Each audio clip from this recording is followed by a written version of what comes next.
Headlines on RT International. Vladimir Putin and the U.S. President-elect Donald Trump hold their first telephone conversation within which they agree to improve bilateral ties and discuss the Syrian crisis. A high-ranking arrest here in Russia. The Minister of Economic Development detained on accusations of bribery and extortion amid the country's ongoing fight against corruption. German police are carrying out raids across the country in a hunt for Islamic State sympathizers. We'll go live to Peter Oliver in Berlin. And international criminal court prosecutors say there's a reasonable basis to believe that U.S. forces committed war crimes during the intervention in Afghanistan.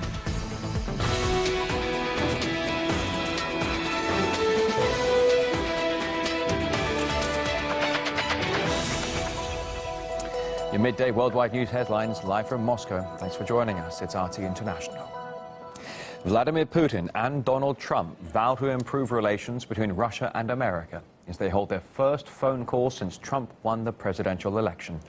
RT's Guy Chichikan has some of the details of that phone conversation. I would love to be a fly on the wall during that conversation. What we have is a readout of the phone call from the Russian president's press office. And the readout says Vladimir Putin once again congratulated Donald Trump with his victory in the presidential election, expressed Russia's willingness to be a partner to the United States based on mutual respect and quote-unquote non-interference in each other's internal affairs. Both agreed that these are difficult times for U.S.-Russia relations, and both expressed willingness to work toward normalizing the relations. Donald Trump and Vladimir Putin also agreed on the importance of joining forces to fight terrorism, which could lead to the U.S. and Russia forming a united front in Syria. Throughout the presidential race, the Washington establishment and much of the media blasted Donald Trump for saying that he would get along with the Russian president. He has made common cause with dictators. He has basically endorsed Vladimir Putin. He praised Russia's strongman, Vladimir Putin. Donald's very praiseworthy of Vladimir Putin. Hillary Clinton says, how dare he like Putin? How dare he? What are we doing, folks? What are we doing? And they say such bad things about Putin, and then they're supposed to negotiate with Putin? Why would he do this? If we got along with Russia, and Russia went out with us and knocked the hell out of ISIS, that's okay with me, folks. Almost nobody expected Donald Trump to win the election, and everybody was bracing for a continuation or even worsening of very frosty relations between the U.S. and Russia under Hillary Clinton. With Donald Trump in office, it seems there is hope, specifically when it comes to U.S.-Russia relations. Although it is too early to tell, Donald Trump hasn't been sworn into office yet. We've yet to see whether the sanctions the U.S. imposed on Russia related to Ukraine will stay in place. Mr. Trump hasn't really weighed in on that yet. These past few years have done a lot of damage to U.S.-Russia relations, with both governments blaming each other for that. RT's Guy Chichikan. We spoke with journalist and foreign policy strategist Michael Hughes, who thinks it won't be easy for Trump to improve relations, as he'll be facing a hostile Congress. As much as Hillary Clinton was horrible for Russian relations, Barack Obama was not very good for Russian relations, but that doesn't mean the Republicans are any good, en masse are any good for Russian relations. I think Donald Trump is this unique figure that defies both parties. So yeah, the GOP in Congress, I mean, let's face it, you haven't heard, you know, Russian-friendly rhetoric out of them. If he takes an approach of removing sanctions from Russia or working with Russia very closely on helping Assad, for example, Republicans in the House and Senate, they could go on a smear campaign, and right, they can sway public support. In the United States, Trump's victory has been met by mass demonstrations in the streets, with some branding him intolerant and warning he's a threat to constitutional freedoms. However, there's growing concern over the manner of their protests. So here's your ideal democratic U.S. voter, ready and willing to stand up for the minority, for the equality, for basic human rights and values, among them to respect and tolerate other people's opinions which may differ from your own, like choosing Donald over Hillary, or maybe not in this case. You voted Trump! You voted Trump! Oh, yeah! Yeah, he voted Trump! Don't vote Trump! Don't vote Trump! Don't vote Trump! And it doesn't just end there. You can get beaten up or your property can be damaged for wearing a Trump cap, posting a Trump tweet, or holding up a Trump poster. You guessed it, having an opinion these days can be bad for your health. It went around yesterday, someone was in a protest holding up a sign saying that Donald Trump's wife should be raped. These are the people that are saying that Trump is a misogynist, that he hates women, and holding up such a hateful sign, I think it really is an indication. Another value in the book, the freedom of choice and the right to vote. So guys, what do you think about Trump fans? Crazy. Absolutely crazy. Uneducated. Misguided. Chaos. To have democracy, you have to have an educated public. In other words, if you don't think the way a liberal progressive Democrat does, you are a deplorable freak with no right to choose because apparently you're not educated enough. These globalists actually don't believe that ordinary people have the same rights as them. They don't actually see them as people. They see them as sheep to be led by their wonderful globalist agenda. And frankly, they're now on the wrong side of history. And we're seeing it not just in the US and in the UK, we're seeing it all over Europe. And frankly, these people need to get with the project. And last but not least, you respect the United States electoral system, which has been functioning perfectly for the last 229 years, at least according to your democratic role models. We have free and fair elections and a peaceful transfer of power. That is one of the great hallmarks of American democracy. Our democracy depends on people knowing that their vote matters. Free elections are the best way on earth to choose our leaders. But when push comes to shove, or in other words, when the outcome of this machine is undesired by the status quo, all these democratic values become irrelevant. We need to fight back against this fascist system. Impeachment. We need to stay single for a while as a country. We don't need a president. Not my president! Not my president! Not my president! Ironically, the media also played a number of memes prior to the election that Trump may not accept the results of the vote and trigger another constitutional crisis.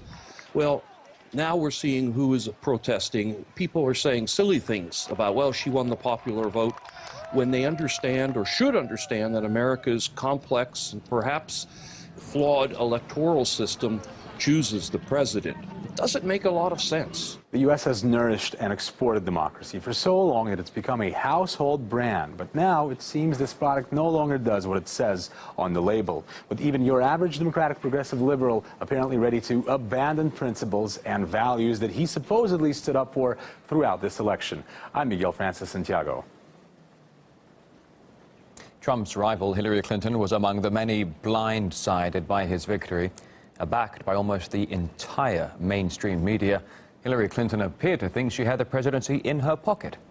Ilya Petrenko and RT America host Ed Schultz now assessing how the establishment's golden girl fell at the finish line.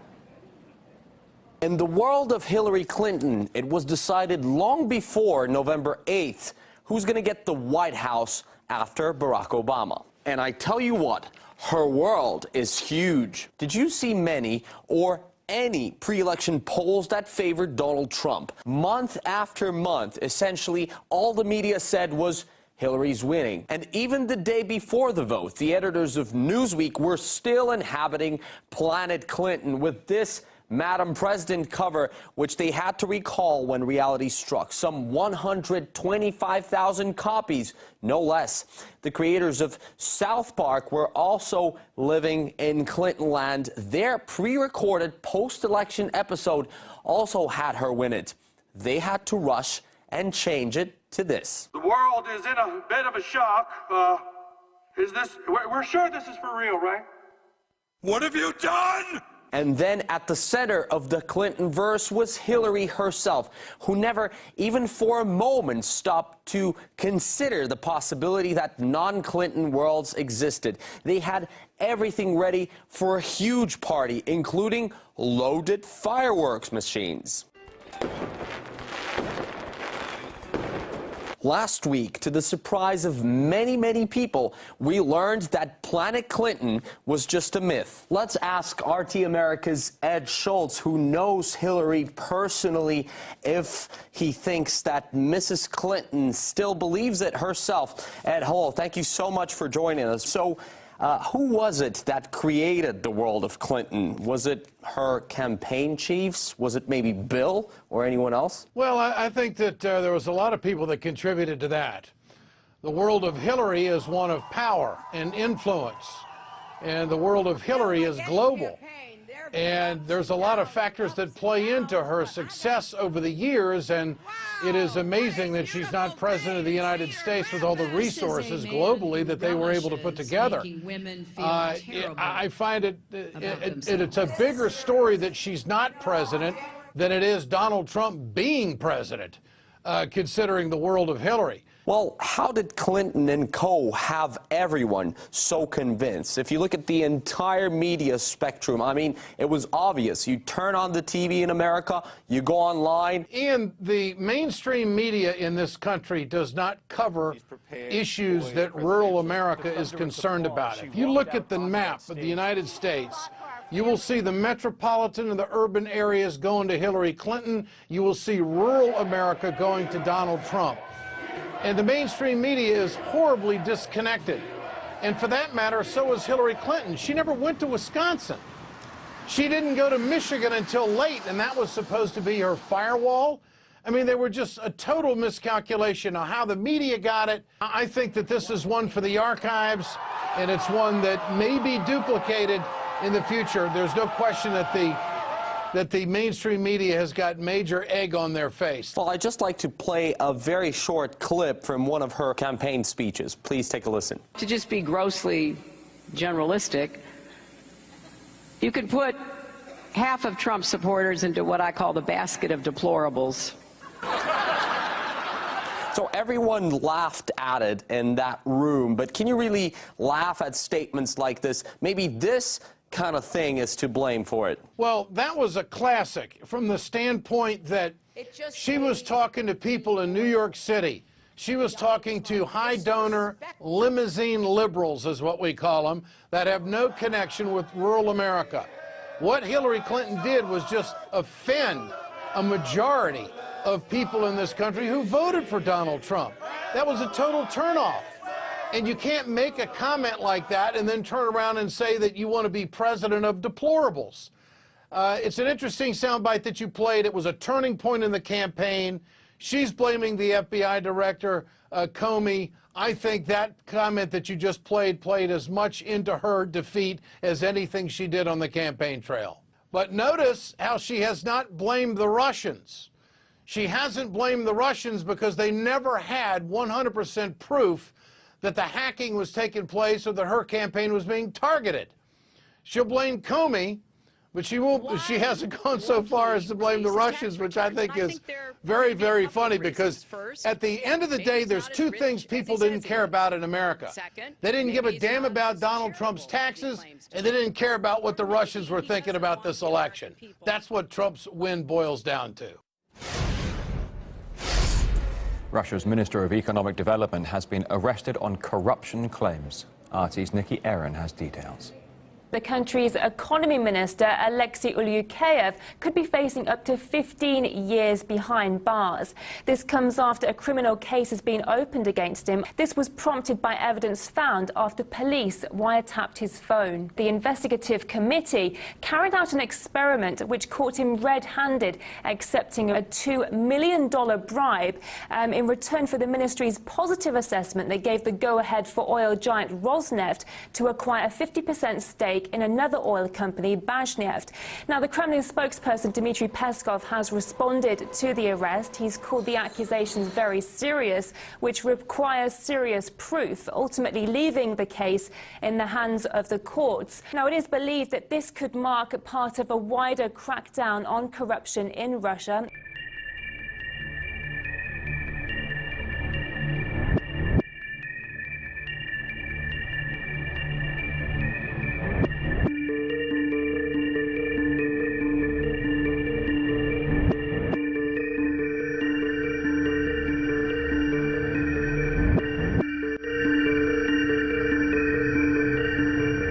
this case involving the economy minister is very high profile. He's the highest ranking official to be detained over corruption since the early 90s. And if this is sparking a wider crackdown on corruption, this case could set a precedent for future cases.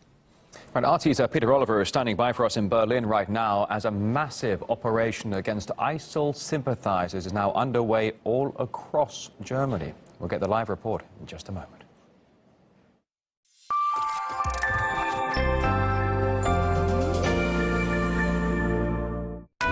This is Boombas, and these are the stories we are tracking for you today. I think that the euro is severely undervalued. That's the highest output in over 3 years. What the Fed really wants is inflation.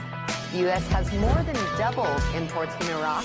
All that debt that was accumulated, they have to pay it off. And when you see oil go down, our economy goes down. What do you make of that data, and what does it really mean for the average worker? Here's what people have been saying about Redacted tonight. Give it to us. Redacted is full-on awesome. So the only show I go out of my way to watch every week. It really packs a punch. Lee Camp is the John Oliver of RT America. You guys do have the same accent. Hey, we are apparently better than boobs. Nothing's better than boobs. You see, people you've never heard of love Redacted tonight. The president of the World Bank, though, hates it. Yeah, well, he doesn't really have any taste. Seriously, he sent us an email.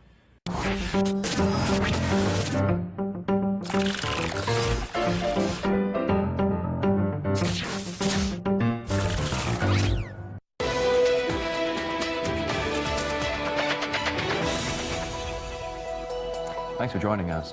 German police are carrying out a special operation against a radical Salafist group of alleged Islamic State sympathizers. Raids are being conducted in 10 states across Germany. Let's get the latest details now across live to our Europe correspondent, Peter Oliver. Now, Peter, bring us up to speed. The latest details that you know, please. Right, well, around 200 homes and premises have been raided, starting this morning around 6:30 local time.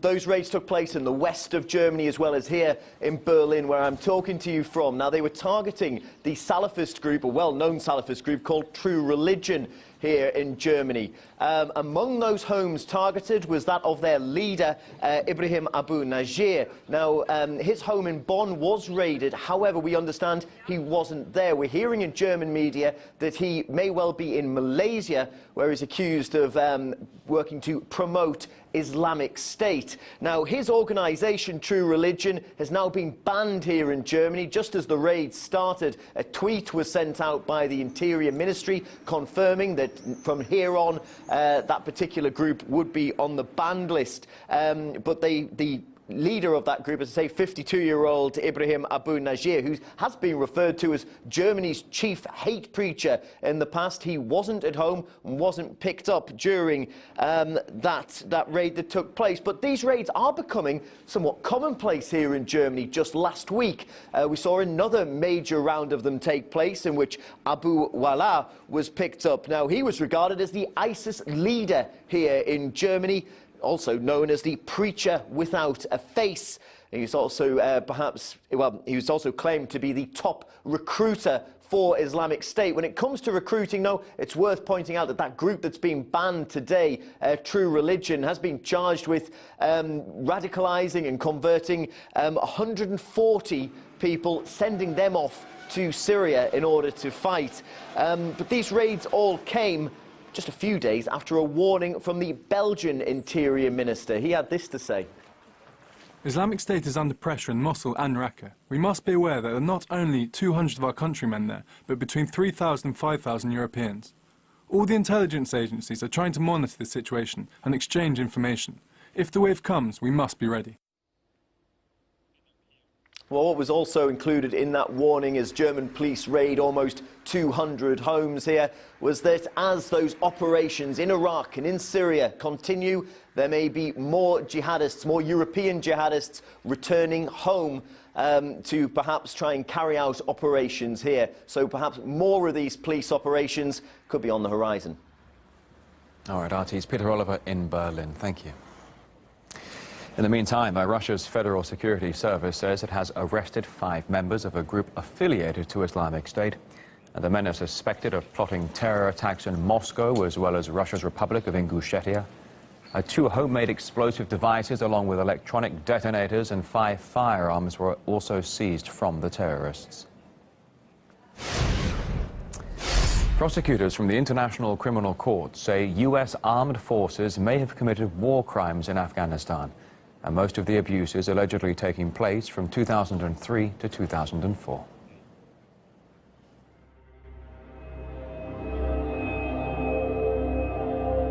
The information available provides a reasonable basis to believe that, in the course of interrogating these detainees, and in conduct supporting those interrogations, members of the U.S. Armed Forces and the U.S. Central Intelligence Agency resorted to techniques amounting to the commission of the war crimes of torture, cruel treatment, outrages upon personal dignity, and rape.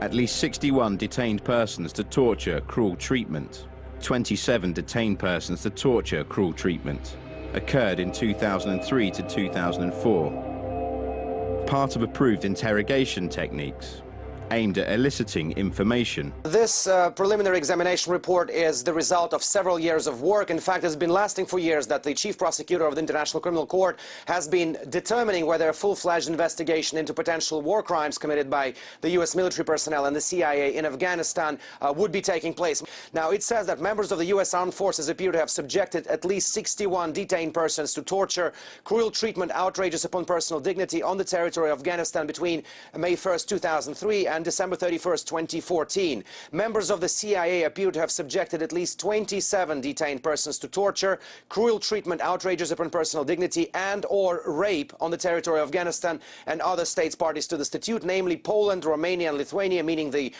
CIA black sites in those countries between December 2002 and March 2008. Now, the report also states that these alleged crimes were not abuses of a few isolated individuals. It basically says that this appeared to have been committed as part of approved interrogation techniques. The report stresses that the U.S. officials reportedly have withdrew such tactics from the usual conduct in those territories, but nonetheless, not a single U.S. military serviceman or a CIA operative have ever been prosecuted for these actions. Indeed, they have been both investigated domestically, but if this investigation goes ahead, it will be the first time ever that an international criminal court is investigating the United States for potential war crimes in Afghanistan. The U.S. Department of Defense has yet to comment on the issue as officials wait for more details to emerge. However, it could be hard to hold the White House to account as Washington remains firmly opposed to the International Criminal Court having any jurisdiction over its policies. All right, up next here on RT International, we meet a man with no conventional or even professional training who's dedicated his life to building his own cathedral. Thanks for watching.